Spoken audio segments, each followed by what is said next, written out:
a special meeting as the referendum's going on at the town hall for the high school. So first thing is approval minutes of April 16th and May 2nd. Is there a motion to approve? A second. Any discussion? All those in favor? Aye. Next thing is And that was for both sets, right? both sets. Yep. Yeah, okay. Both meetings. Next thing is sign off on the call to the annual budget town meeting. Will be held on May 17th. That's important to note the date because earlier we put it out that it was going to be on the 24th.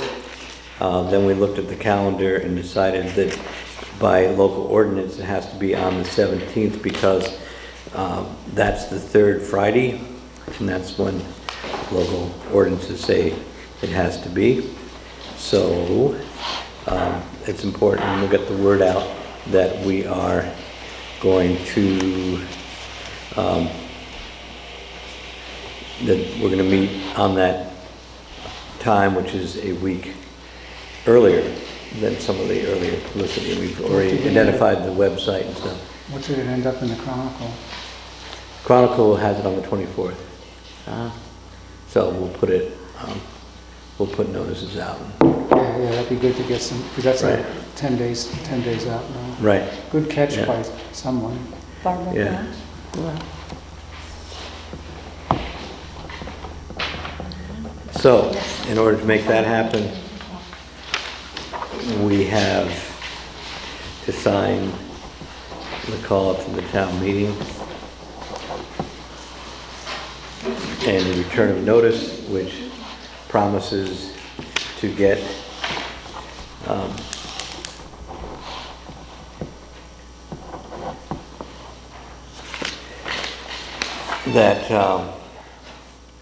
that we'll get it publicized and noticed properly.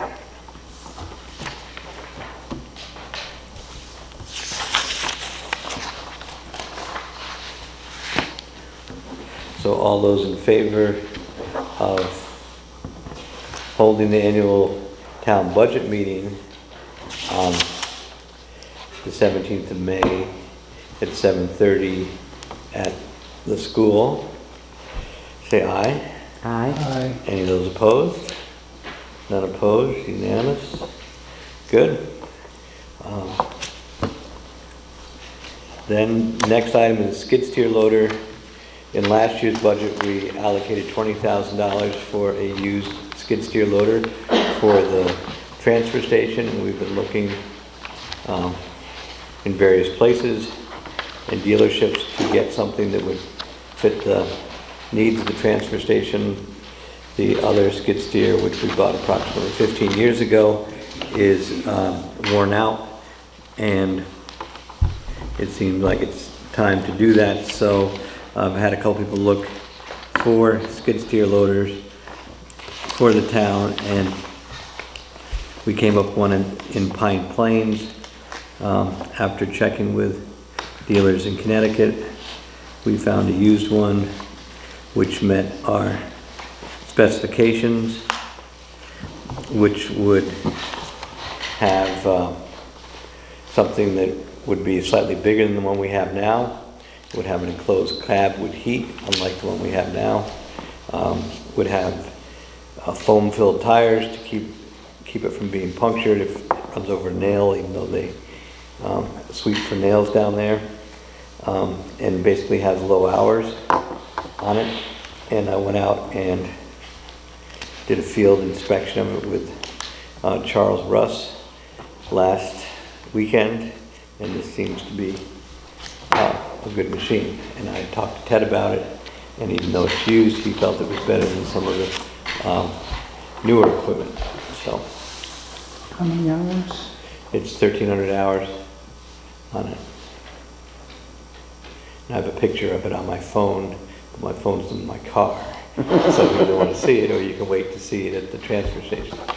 What's the value, or do we trade in the old? Well, this is on consignment, so we won't be able to trade it in, and what we'll probably do is just sell the old one on Craigslist. We have $20,000 in the budget to buy this, and this is coming in 18 or a little bit over that, because I want him to change the oils in the skid steer. But that will do better. Maybe we'll get something for a trade-in, depending on how we sell it. And that will go back into the general fund. You're having it serviced then, having the oil or the hydraulic? Yeah. Or? Everything checked and serviced, ready to go. Oh, good. So I think it'll be, But the one that we have now, 10 or 15 years ago, we paid very little for it. well, I think we paid about, it's either 10 or 15,000 for it Yeah. It's kind of, from yeah. Pennsylvania. But it's, That's what I remember too. yeah. So, and it's been all right, but it's worn out at the present time. So I make a motion that we accept the quote from Pine Plains Tractor of $18,000 to provide us with a skid steer, loader. There may be slightly more than that once they change the oils or service it. $18,000 plus a little bit. And we have $20,000 in the budget for this. I'll second that. Any discussion? All those in favor? Aye. Aye. Good. So then, next we have,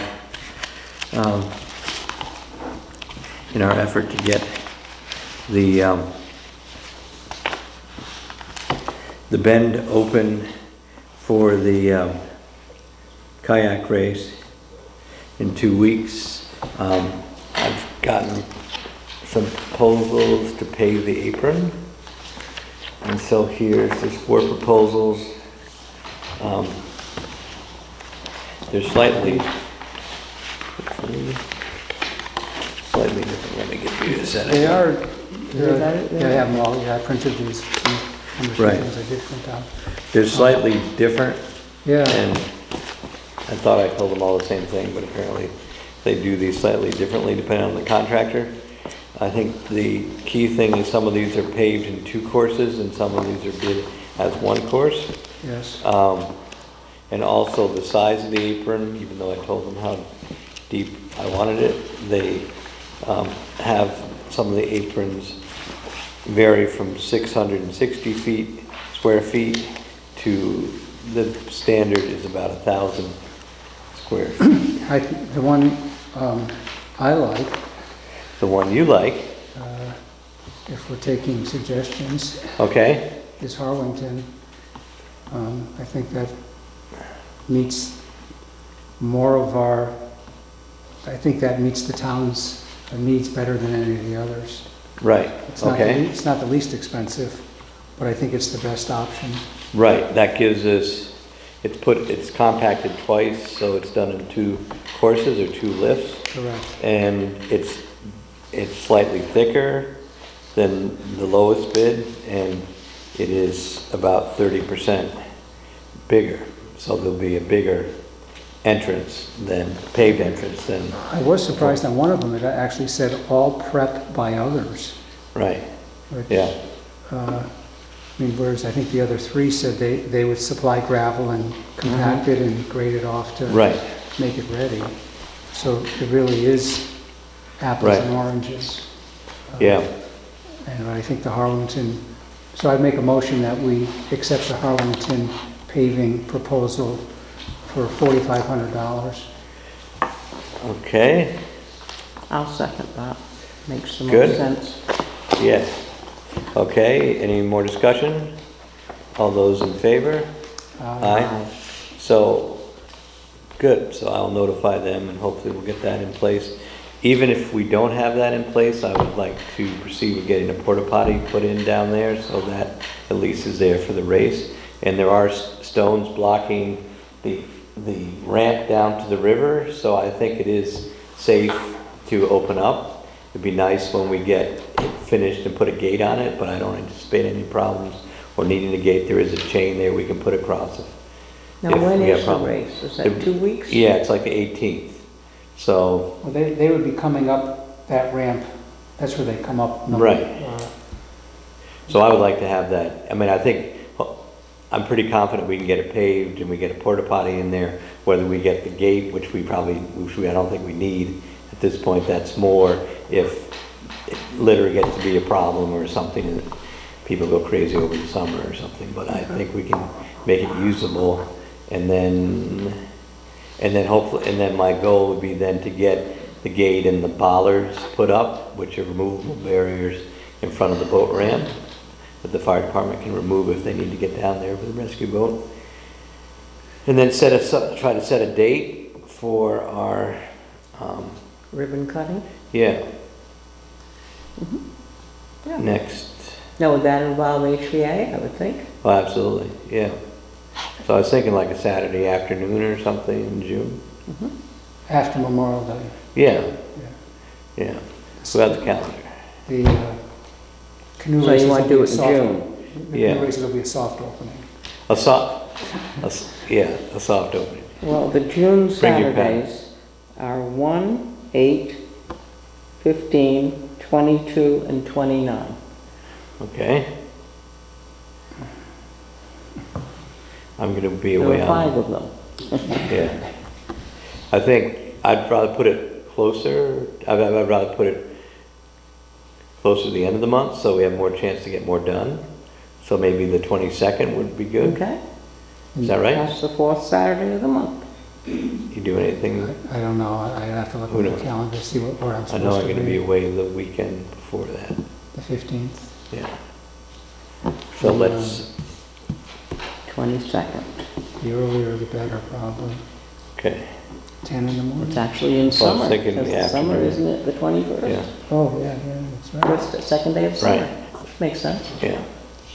Probably could do But let's do the afternoon, because it will be a little warmer down there. So we'll do 3 o'clock, 4 o'clock, something like I don't know that, if I can do that. That's, I mean, I'll see 2 o'clock, what's on the agenda okay. and the afternoon. So I'll see also what works for HVA Right, and the River Commission and whoever else. I may have to be in a few places. Right. But let's set that date as June 22nd. Okay. So all those in favor of having a ribbon cutting ceremony, June 22nd? Aye. Aye. Aye. Okay.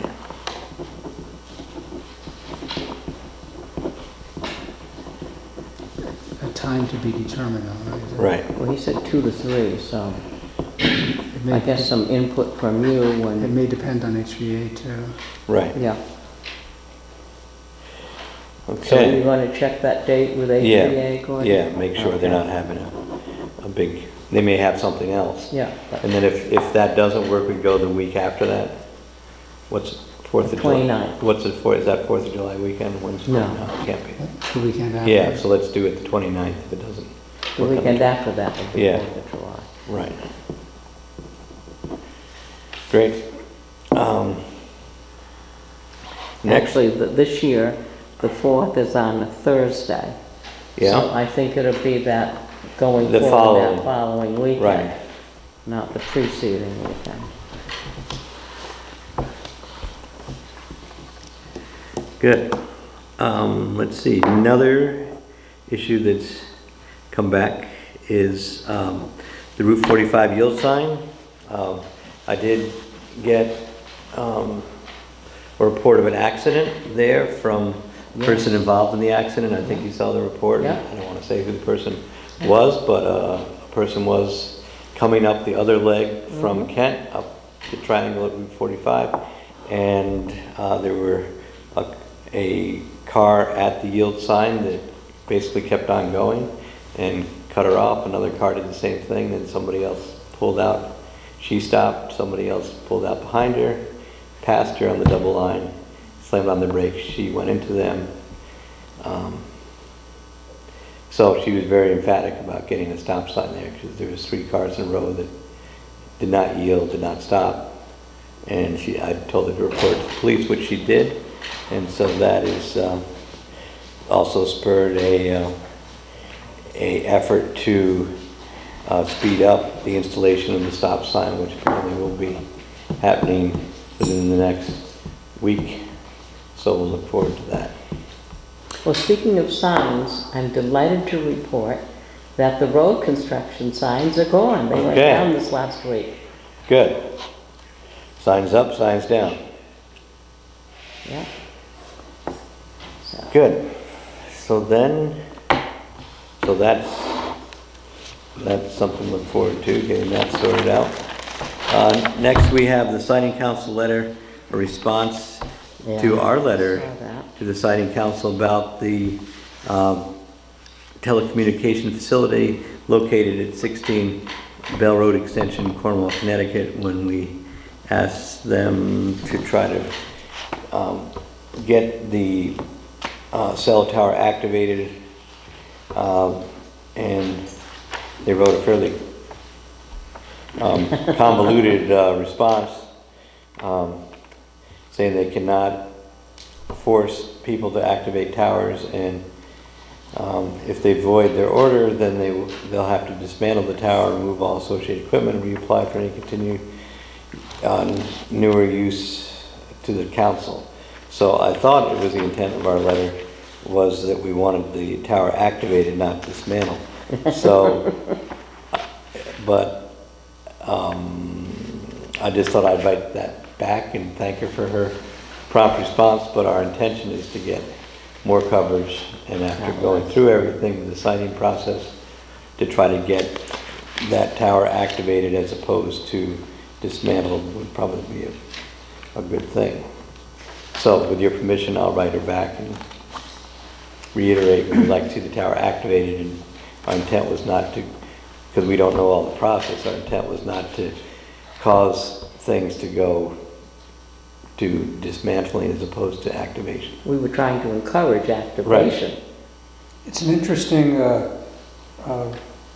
Process. interesting project. You know, they can, which they authorize the construction of the tower, but have no control over whether it's activated. That seemed to be what they were saying. And if we pursue our interest of denying an extension, then it's the end of the whole thing, and Yeah.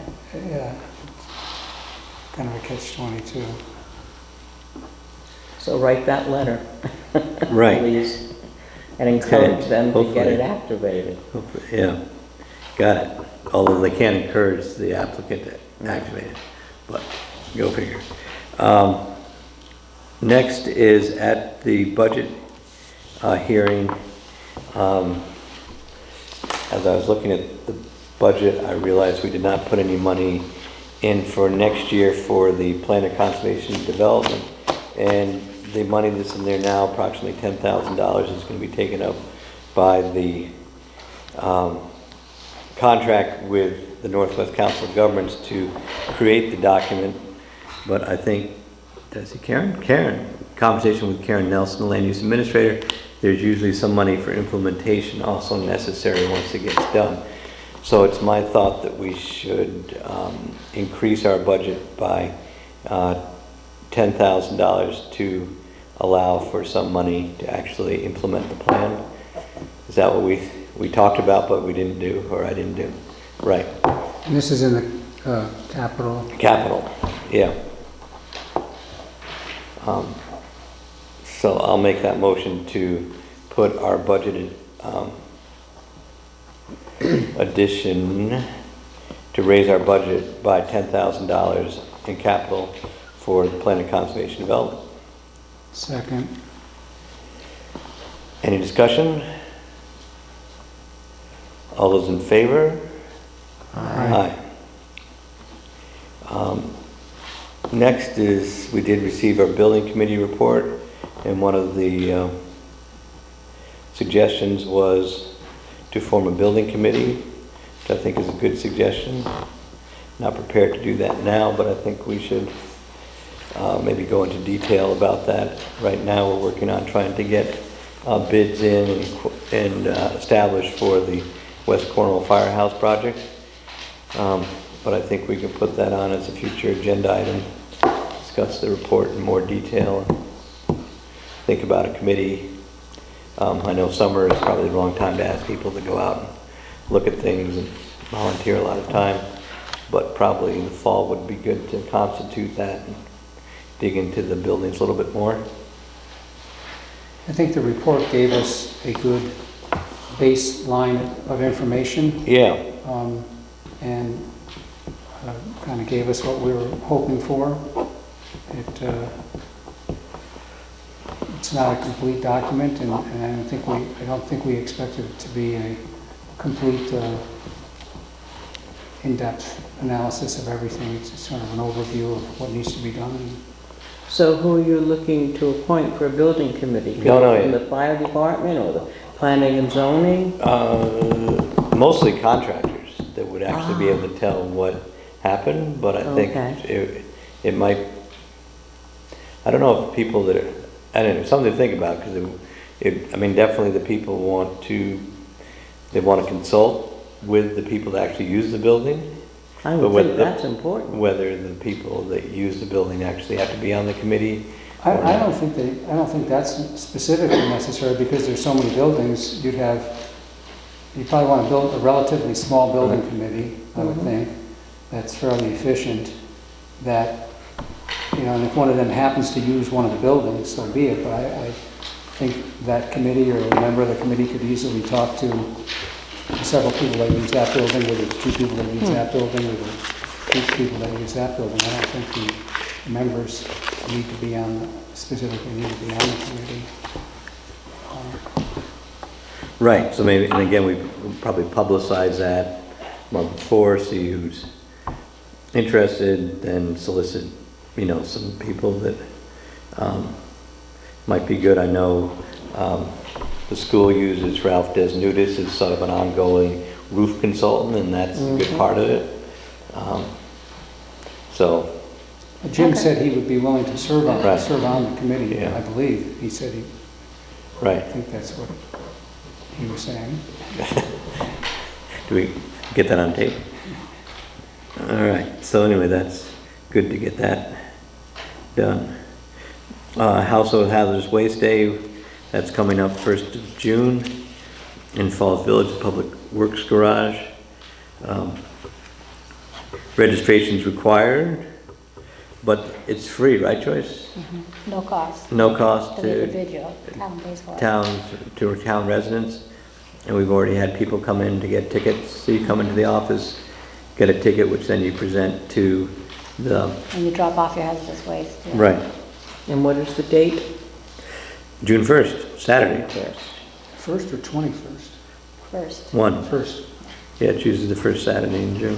And when you get the ticket, do you have to indicate what you're bringing? No, just no containers larger than 5 gallons. And if it's a whole lot or not very much. We like to have an idea how much is coming in. A whole lot or not very much? 15 gallons is their breaking point. Okay. So, next we have transfer station attendant hiring. The board met with 4 good applicants last Thursday night, and after interviewing and considering their responses to questions, we unanimously recommended hiring William Berry, who has worked part-time at the transfer station. I think should be an excellent attendant there. Came highly recommended by the transfer station operator. So I did talk to William Berry, and one thing he did mention was that his family already does have excellent insurance, health insurance. So I confirmed that with him again this week. So that will enable us, as he will decline taking town health insurance, and we are currently paying for a family insurance for that position. That will enable us to decrease our budget by $25,000. So I make a motion that we decrease the budget that we'll vote on May 17th by the insurance line by $25,000 or whatever. That's an approximate or whatever Barbara feels is the accurate number, by decreasing that. He did say if he needs it, if his wife changes jobs, I said, yes, you're eligible for it. But again, I think I did meet with the Board of Finance chair this week and went over our budget ahead of the town meeting. And again, we understand the obligation to provide the insurance, but our budget is also supposed to reflect accurately what we feel the expenses are. And if all of a sudden he needs insurance, we'll certainly provide insurance. But I don't think we should put money in the budget just in the chance he might need it. There's actually one of the highway crew does not take town insurance either, because his wife has insurance through another place, which is fine for the town. It's nothing that's obligated, but it's again a significant savings and should be reflected, I think, in our budget. So I'd make a motion that we would decrease that budget line by $25,000. I'll second that. I'm reluctant. You're reluctant? I don't know. I understand the desire to not increase our budget, and we're already adding 10,000 because of the, Right. I don't know.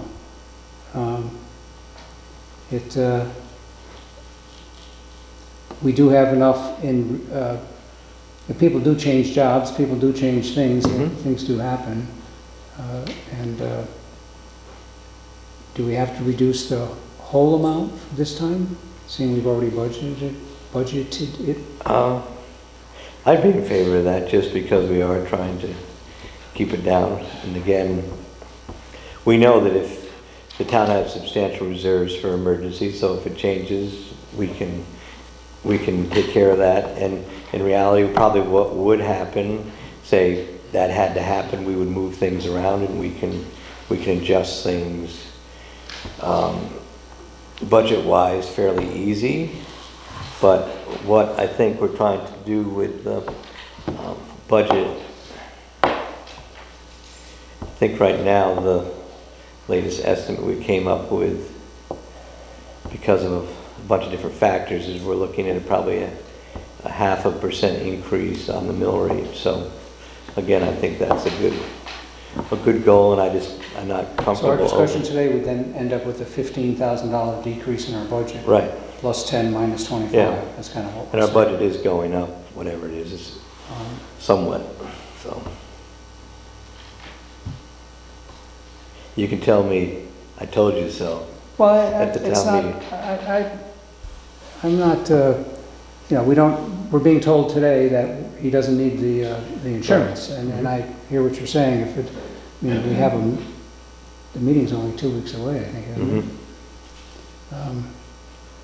So now, does the Board of Finance needs to finalize these Right, two they're meeting items? on Thursday, so that's another meeting Thursday night. We're meeting to finalize the budget for the town meeting 10 days. 11 days later. Right. Well,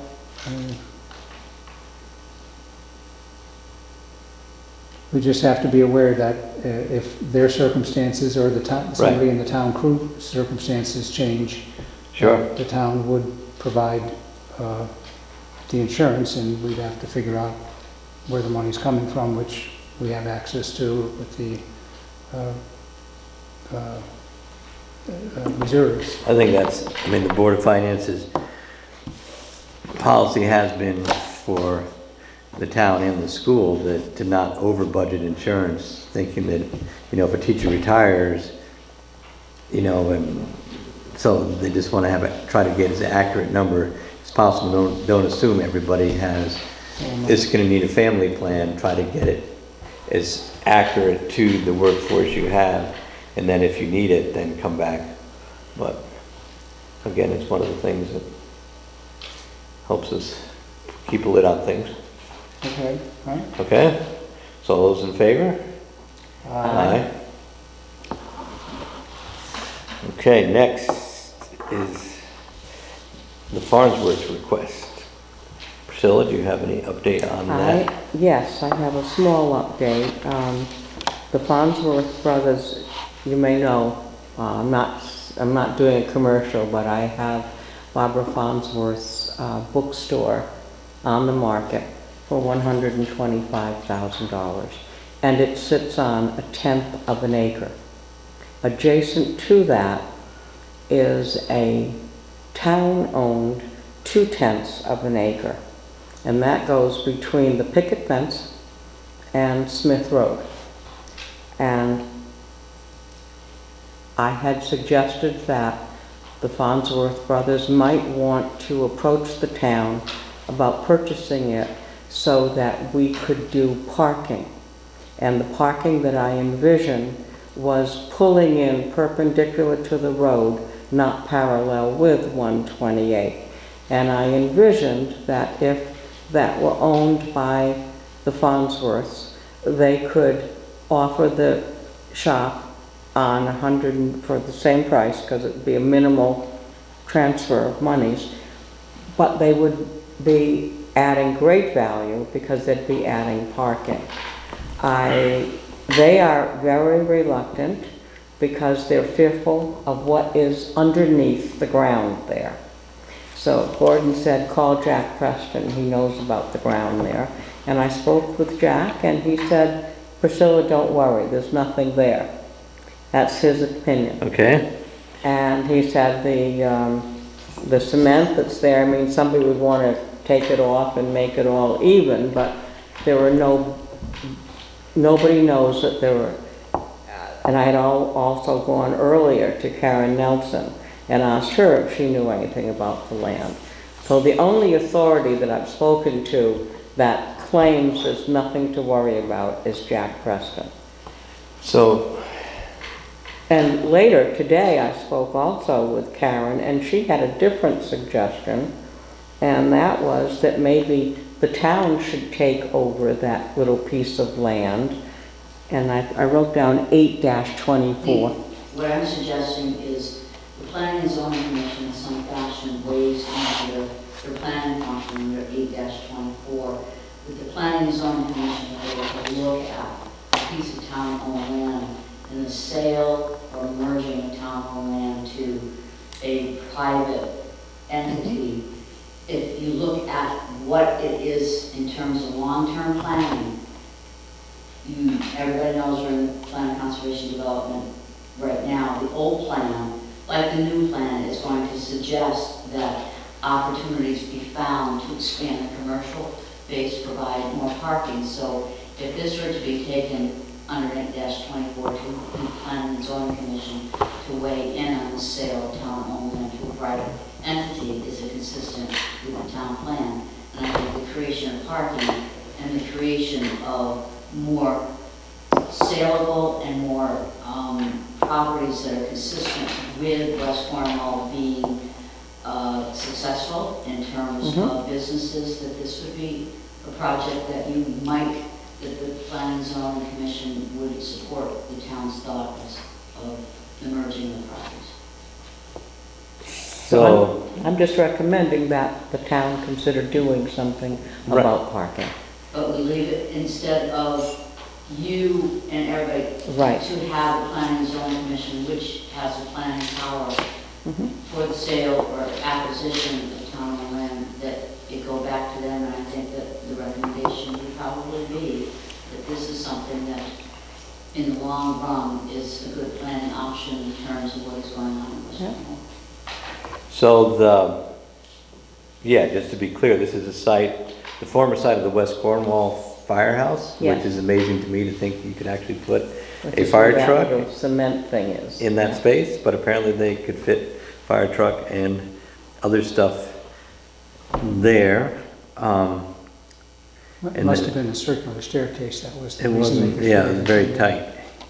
And there's a park bench that you'd probably want to move out, and in order to make, I mean, I think there'd be better use of that space by people in West Cornwall parking a car than sitting on a park bench. So my thought is that we should give them, well, I mean, so it goes to planning and zoning with the 8-24, then they have to approve it, then it has to go to a town meeting because the town has to decide if it's going to dispose of property or not, and then the townspeople at a town meeting can decide what to do.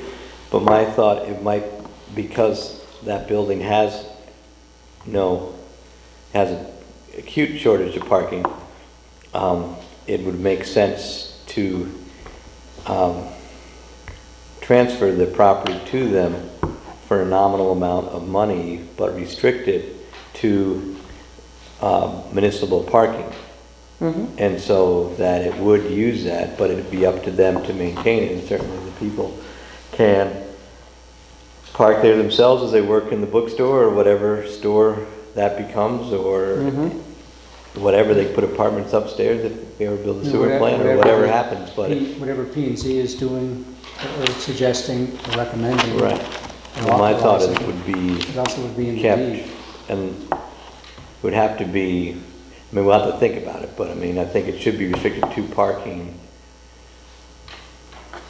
basically. And so it would enable people to park there, not just the owners. They wouldn't just say Public parking. reserved for bookstore Right. patrons only. There should be a couple of spots, hopefully, that will be available for people there. I mean, it's gonna be tight even with this. Could you fit a Jersey barrier? Could you what? Could you fit a Jersey barrier up against, so you can't The drive brook? into the You can brook? go in the brook. So you can't drive into the brook, right? Because there's not a whole lot of, There is some kind of a barrier. There's a wall. Right now, it's a guardrail. Or is it a wall? I think it's still a wall.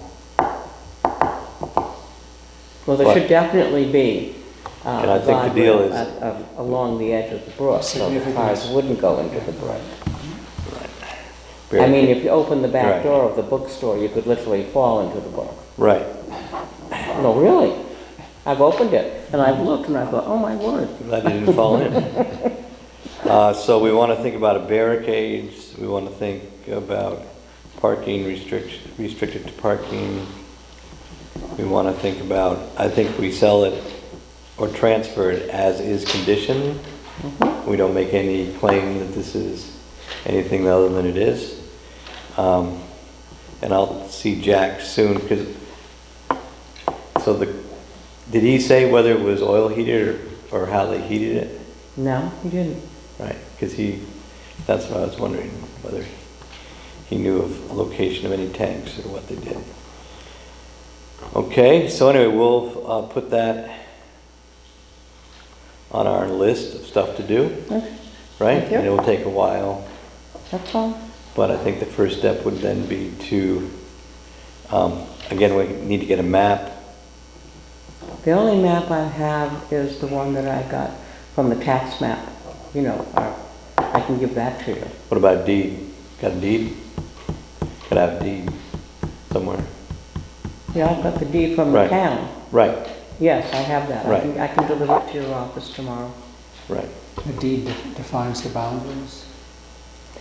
No, the only thing on the boundary is the tax map. I mean, the deed is, well, you can see it. I didn't bring it with me tonight, I'm sorry, but there is a deed that I pulled from the town hall, but there's no survey.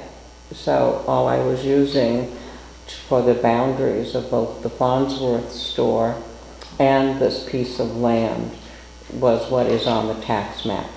So, do we think the history is that so that, before it was a bookstore, it was Masonic Hall, and Exactly. and if you can imagine West Cornwall bustling with a building full of Masons, it's a really nice image, something to strive for. Maybe we can turn it back into And a, before that, it was hall. a scissor factory, but I think it was a different building. I think that building was in the early 1800s. and the Masons replaced it. replaced it with this Right. building, correct? Okay. And the Masons gave the town or the fire company the land to build the building or something, is that right?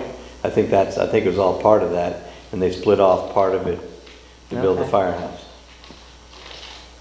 Yep, Okay, Which was in use, that firehouse was in use, up till 1970, I can remember it. right, until they built the current Yeah. one. Yeah. the In new one in 75. West Cornwall. Yeah, right. Okay. Interesting. well, thank you for any considerations, appreciate it. Good. And say hello to the Farnsworth, they're having a book sale I saw. Yeah, he's got a lot of. Memorial Day, and they're gonna They have- donate some of the that's- money to the Little Guild. Right now, he's working with a lot of book dealers that are coming in. Okay, And they're having a major tag sale. There was an insert in this month's Chronicle. right. That will take place at both the house and the bookstore. And the house, the reason I haven't listed it yet is I really don't want to take people in because there's too much stuff that might appeal to the wrong people. So I Really? don't want to be taking people through it quite yet until we get rid of some of the private possessions. Okay.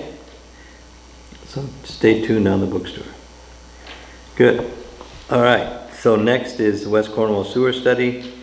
The next meeting of that group is next Tuesday, 5 p.m., Town Hall. Be working on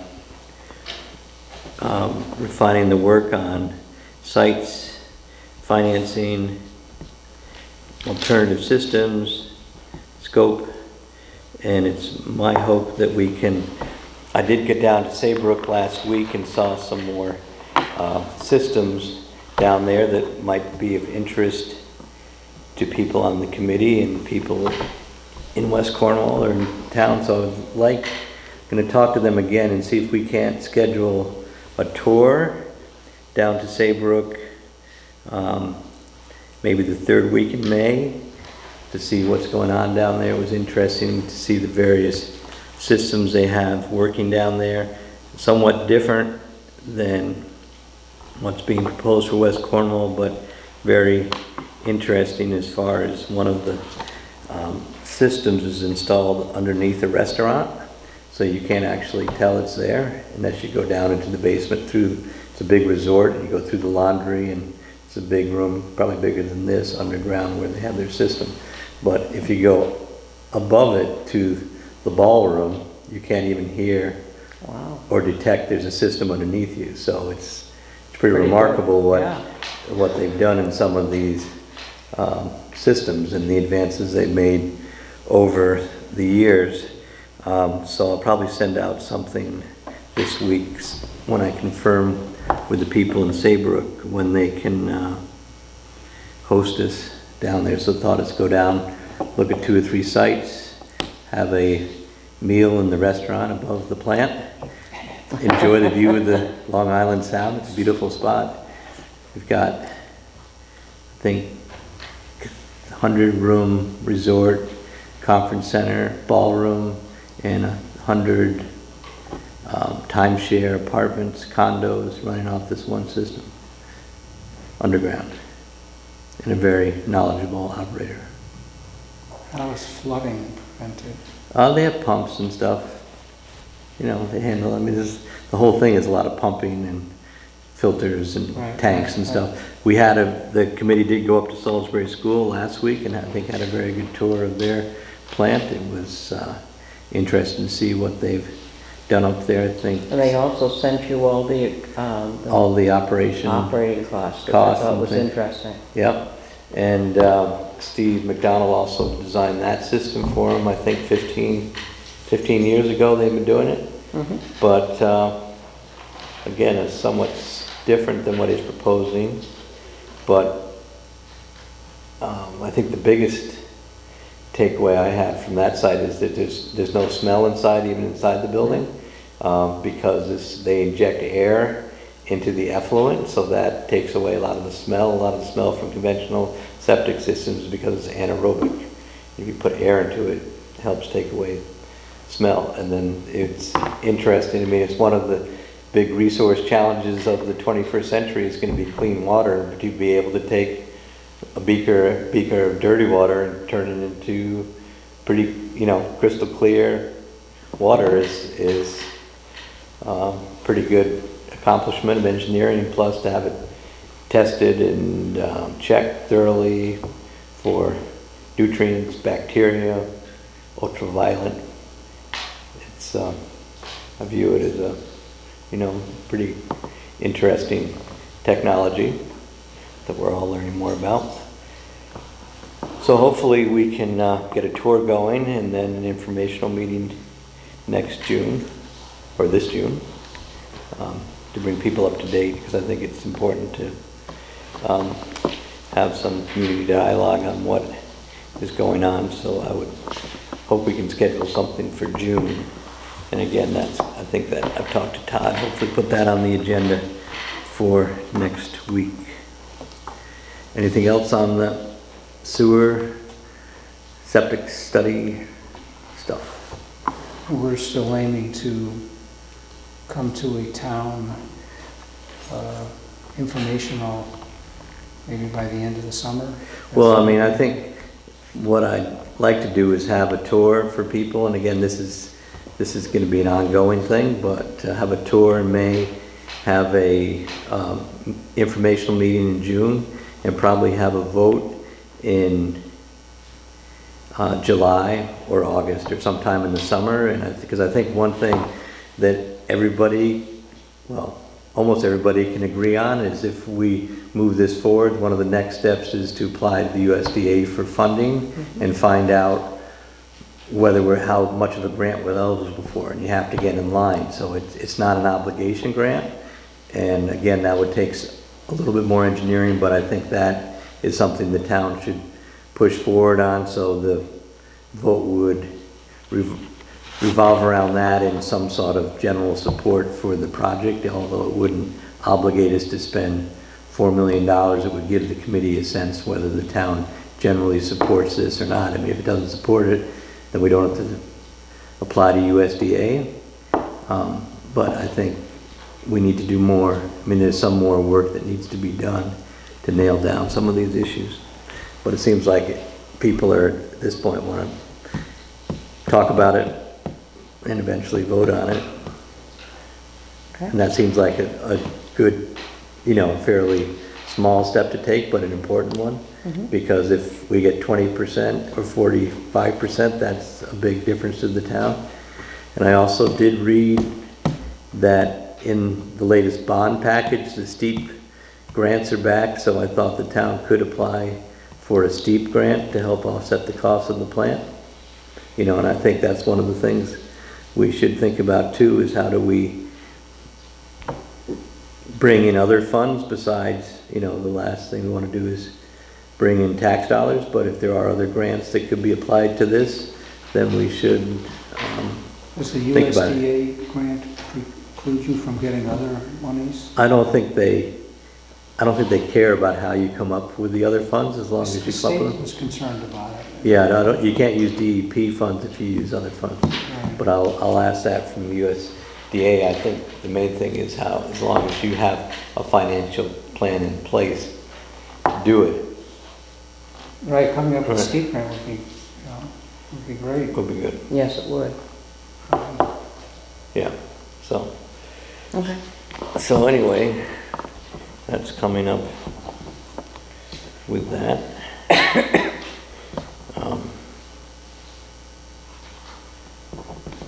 Next, we have planning and zoning alternate appointment. We've had 3 people express an interest in this position. It's nice to have interested people. So what I would suggest is that we could vote by a paper ballot, and whoever gets the most votes gets the job. I did research with Vera, and this particular position runs through November of this year. At last meeting, I didn't know how long the appointment was for, so then It would expire November this year, and then it's a 6-year appointment after that. 6-year election. 6-year appointment for the alternate. Oh, for the alternate, okay, Yeah. okay. So,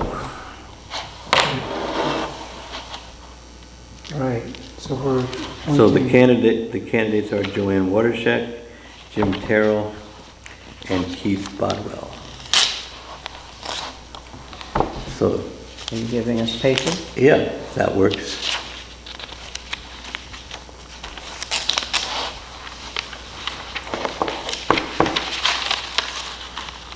This is the alternate position that Ginny, Jimmy Carr was moved up to be on the board. Right. so we're- And this is to replace Jimmy Carr as the alternate on Right. planning and zoning.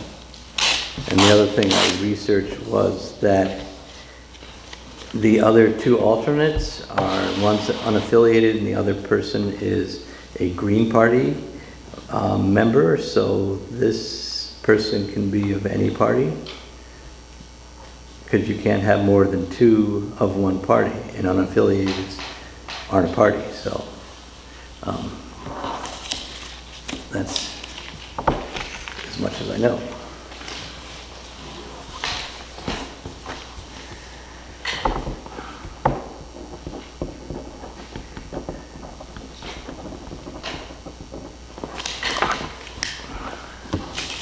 Joyce can be the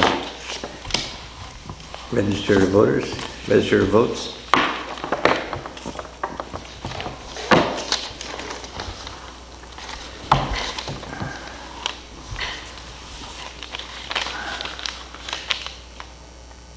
We got Jim Terrell. Okay, so 2 votes for Jim, 3 votes for Jim, 2 votes for Jim, 2 Jim, and then 1 Joanne. 1 Joanne. Okay, so I'll make a motion then that we appoint Jim to be the alternate. Is there a second? second. All those in favor? Aye. Any opposed? Okay. Next item, number 14, is radio frequency microcells. Let's see, following up on last meeting's agenda item, I did meet with Brad Hardy and Ben McMurrow on microcells, and I did send a letter off to Senator Minor, Representative Horn, about our concern that there was going to be a proliferation of microcells, and some of those would be redundant, as there's 3 or 4 carriers, and the carrier that's putting them up right now doesn't seem to have a lot of customers. So the recommendation from Senator Minor's office was to contact someone in DEP who deals with this, and so I haven't been able to get them on the phone, but I will before our next meeting. And I think as a result of them meeting with Brad and Meg, we came up with the idea of trying to get a forum or some kind of meeting to, because there's several overlapping issues here between the microcells, the broadband, I mean even our tower, cell phone coverage, dead spots, best ways to cover things, and there's not a unanimity, it's not a unanimous opinions on how to proceed, but I do know that the Council of Governments has hired someone to work on an issue of improving telecommunications coverage in the area.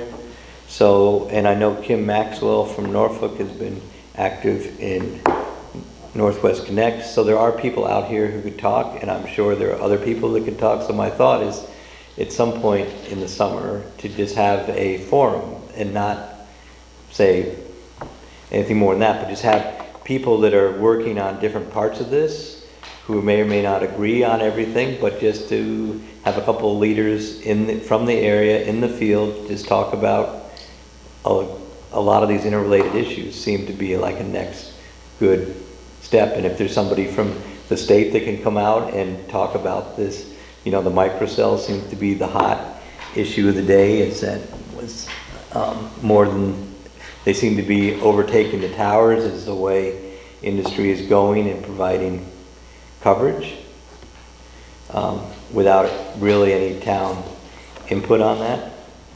So that's my thought. I don't know if, I keep on waiting to learn more about it. The But town had pretty limited input on the towers too. They listened. yeah, but at least it was They listened, yeah. but they didn't necessarily hear anything. Right. And who does do the siting of microcells? I think, I'm not sure I'll know more after I talk to the state people. Right, I mean, that's I'm not sure they are regulated, to tell you the truth. Right. Just my Well, I guess. think it's really important because most of the people that I deal with in real estate no longer have landlines. They're coming up from the city and they want to have phone reception. They don't want to have a landline. And there are a lot of places in Cornwall that are beautiful.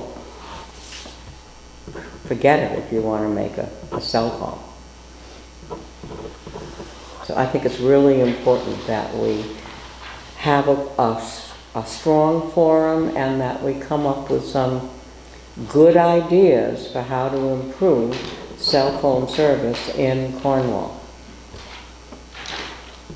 And I say that as someone who doesn't like the phone, but I'm forced to use it all the time.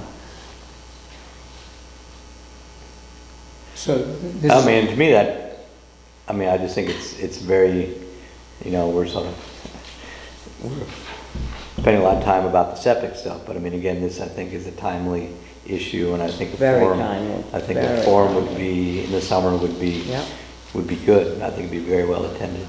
So I'll try to see, if we're doing it, again, I don't want to go, we're not going to do the same night as the West Cornwall thing. Try to spread these out a little bit, start looking at, but I mean, my thought is, get a couple different people in there and start looking at calendars, but to do this, probably July or August.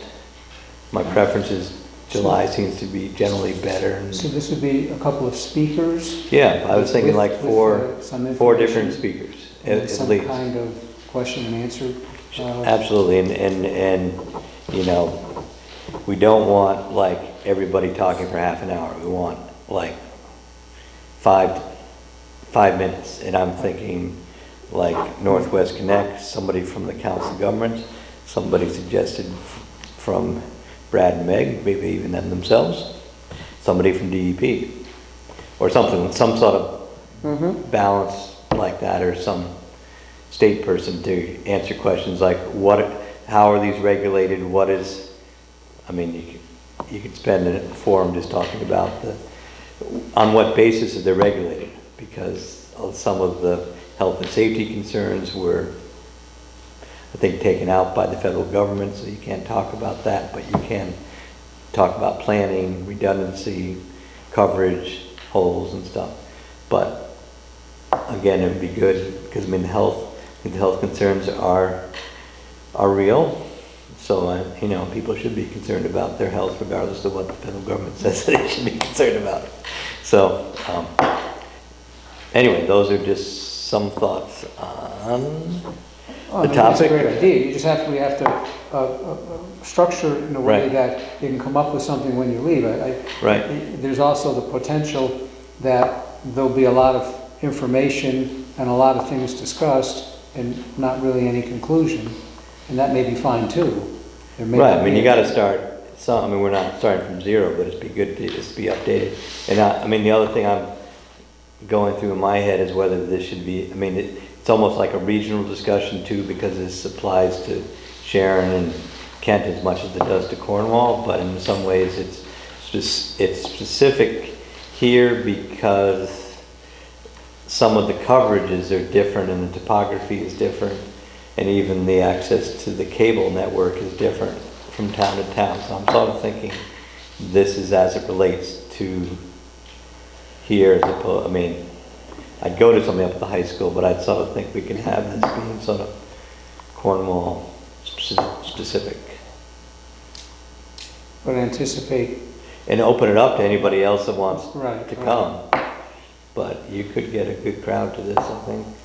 I think you would get a good crowd for this. I think it's really important also to get feedback from people, see where they're at. Right, and again, that's a publicity thing. Again, how we structure it with 3 or 4, or whatever number of people, maybe some kind of presentation for 5 or 10 minutes. Right, And then opening it up to some kinds of questions. I don't believe we would have any preconceived direction that this should go. Nothing preconceived. Except from bringing people in that have Right. some kind of knowledge about the, yeah,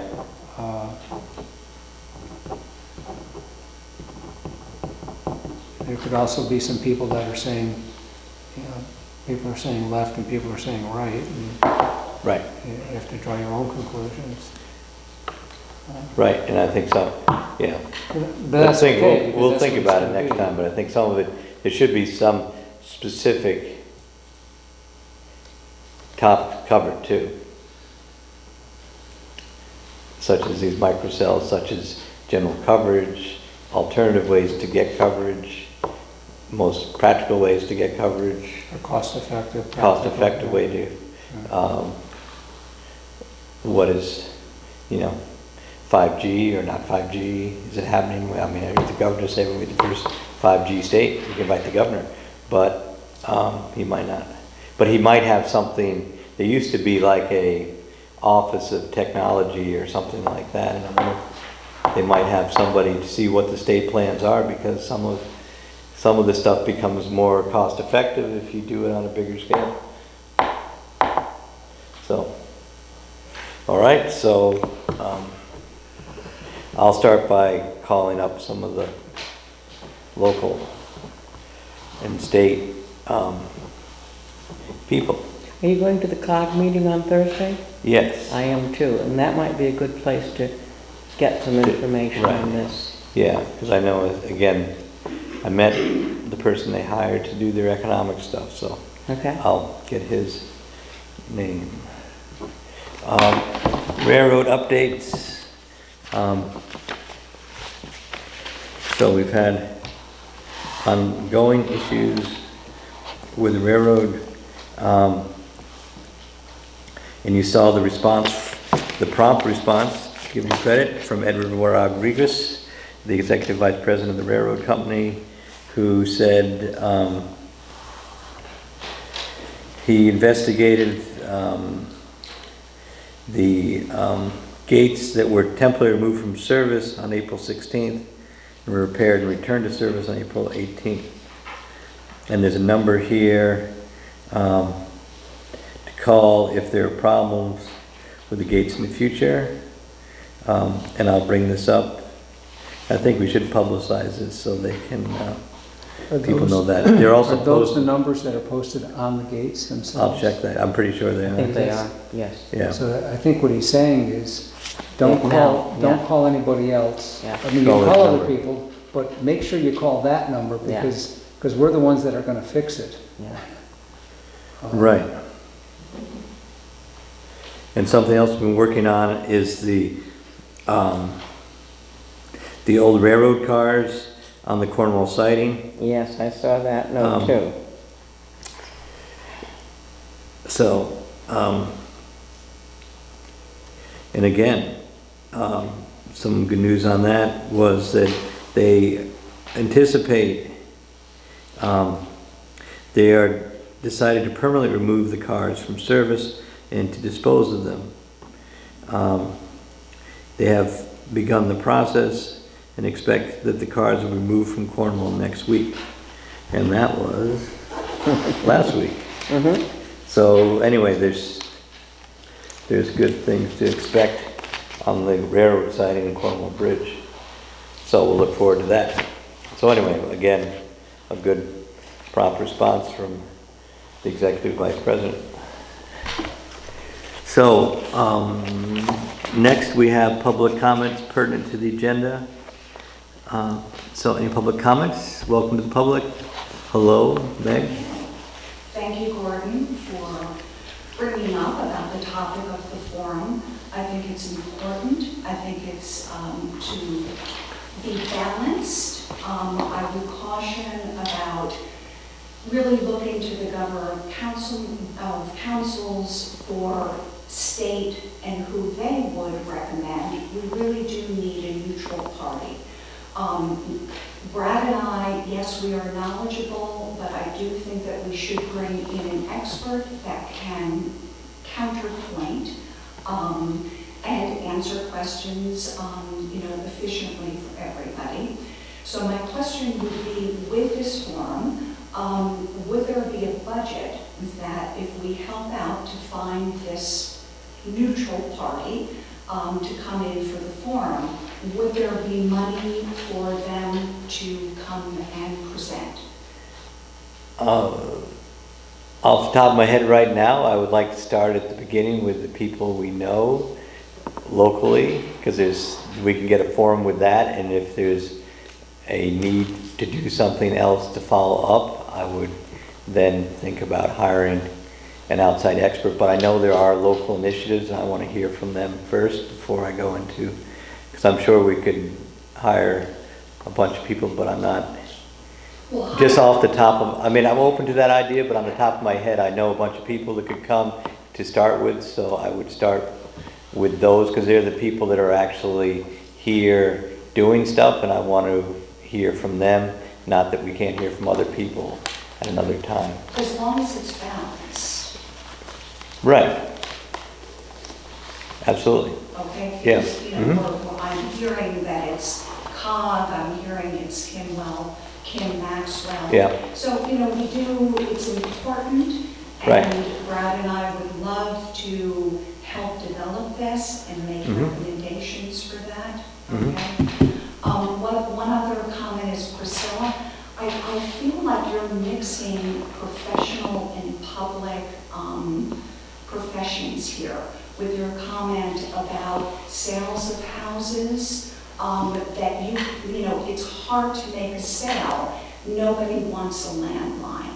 Well, we know a lot of New Yorkers that are up here and really appreciate the quiet aspects. So there is another perspective, and it feels a mixing professionally to me, your comments. The other comment is the microcells basically are not anything to do with the siding council. Generally, it's unregulated. The second part to that comment is, Gordon, I sent you an email probably 2 weeks ago about a subcontracted person from Optimum who was going driveway to driveway all throughout Cornwall and other with multiple cellular phones and satellite coordination, going to everyone's driveway and noting, could they do a 911 call? All documented, sent back to the center. So my email to Gordon was, we, of course, spoke with this person as he was pulling into our driveway, what this was all about, that if this relates to perhaps the $10,000 of additional budget of a plan for the conservation and town plan, that this is already mapped out. So if the town can save money in researching dead zones for cellular communication, Optimum has it well mapped out. And I would be sure that a phone call, we would be able to get that information. you know, because obviously we all want to do this in a sensible way. Everybody should have communication. We have to just be cautious, as we've stated before, about the redundancy of it, and in environmentally safe, you know, sensitive areas, and not having these microcells around homes. So they have mapped it out. So they have got, it was quite interesting to, you know, speak with this person, but the work is done. So if we can save a little bit of this, you know, additional budget. Yeah, I don't think any of that money is earmarked for dead zone studies. Okay. It's planning, it's working with the town planner, it's making regulations out of the town plan that comes up. But it's not, and Priscilla already did a dead zone. I think there's plenty of dead zone studies, so that's not where that money's going. Okay, did you get the email? Is there I did. an accurate dead zone study? that There's the town a, well, I think it's accurate. Priscilla went around and tested. Yeah. It's a homegrown, Because right. the main issue is not streaming videos, the main issue is 911, and this is what the Optimum Sprint is doing. right. Every driveway, Mhm.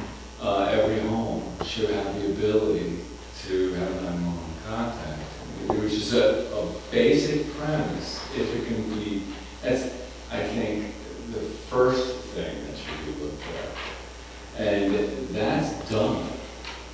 He's contracted by Sprint Optimum. So if we can, these questions must be answered. So if we can get accurate information, answer them intelligently, we can feel like we're proceeding. But we need the information first. Mhm. I wouldn't be sure that what they have done in their studies would be open public information. And now, that's the thing, it's corporate information, but I don't know whether that's accessible. Right, I mean, it may be, but Well, I they're doing it because they're selling a service. Right. right, but you know, corporations or companies or individuals make all kinds of studies that they make determinations from, and I'm not sure that they would be willing to share that or would be required to share it. I mean, maybe they will and maybe they are, but I'm It's not. not customer info, it's just sort of I survey. understand exactly what you're saying, but Yeah. it could be somebody deciding whether they want to put their, you know, where are we going to locate, what's the customer count, not the customer count, the traffic count. What's the traffic count in this location, what's the perceived traffic count on that location? I'm talking about automobile traffic count, not cellular coverage. I'm sort of changing. So you hire somebody to do this study and you look at a map and say, well, we're going to build our building or build our whatever there instead of there based on this information. That's a corporate decision, so they're doing the same thing. It is valuable information and it would be good to get it to the public, but I'm not sure that they're required to share That would it. be accessible, I know. One Would you say it's a other little work? kind of comment and question is, Gordon, did you ever make the call to Sprint to see, because the microcell towers that are throughout our town, Valley Road and our road, are leased from Optimum by Sprint. So far, none of us that I know of are Sprint customers, nor have I been approached to change over. So the radio frequency that it is emanating now is of no use for most of us in this town. So I had asked Gordon if he would make a call to Sprint to find out what's going on. What's up? No, I haven't called them up, but I will. And just so you know, when you stand next to one of those microcells, you can make a cellular call through them. With another service? Nothing comes up, not a Nothing comes service, up. nothing. The only things that come up are the home wireless units that those microcells serve. So in other words, they're not supplying cellular service. So they're spread out through the town, But our first concern about connectivity, whether it's for 911 or other cellular access, is not being supplied. So there's no benefit. So why, they're just supplying it for optimum wireless services in the home. Mhm. And it's not spreading to services that the town would feel, I think, would be important. So this is what the forum would be good at sorting out, is that what are our desires, what are our goals, what's actually being deployed throughout the Well, town. but we know what's being Instead of contacting a required. Sprint individual, maybe contacting the Optimum, Right. which. They want to sell us a phone, so maybe I can go that way. They may be more willing to talk to us because Right. we know they're in town and there's Right. lots of service to Mhm. the town. Yeah. And ask them, what are all these boxes that have been Yeah. put up and what are they doing? And Got it. and if there's somebody else's boxes, tell me who to contact. So maybe Yeah. starting with Optimum may be the place to start. I'll get my ladder up and put a police on. That's exactly what Yeah, we 'cause had discussed, because, you know, the infrastructure is already laid out. Well, let's have some benefit if this is what all of this is about. And if people want cellular connection, well, hello, it's here, But it's not turned on. but it's except not through- accessible. Yeah. So let's find out. And as I had talked to Gordon, you could talk to Sprint and say, well, fine, what do you want here? If we could get X amount of people signed up on Sprint, would you turn off the environmentally sensitive mini cells off? Could we have a say? Get them away from the homes, get them away from the environmentally sensitive areas. Let's be proactive and let's ask the right questions and, just figure this out. Yeah. It needs to be. Because everybody's talking about everybody's desires, but nobody's actually talking it through or thinking it through. So we have a swipe from Sprint, we have this and that, we have a tower. But the tower may be redundant because the small cells are spread out everywhere, but they're not really turned on, they're rated for 5G. It's a swirl, so I think the forum is a good thing to at least outline the goals and how the goals can be accomplished and still minimize the negative impact. Okay, any other comments? Yeah, I would like to request copies of the two letters from the other candidates. Okay, Joyce, you have them with you? Yes. What? The candidates for the alternate position? Yeah. Mhm. Okay, we have copies. Yeah, I have to copy them over there, Yeah, because I can walk over with you. Thank you. okay, any other comments? Going once, going twice? From the press, Just in the name of the paving company that you selected to do these, Harwinton Paving, Harlan? Harwinton. That's in the town of Harlingen. That's the name of the company, not the town. Okay, well, not the thank town you of all for Harlingen's coming. not doing the paving. And next we have Bill. That's it, except for signing bills.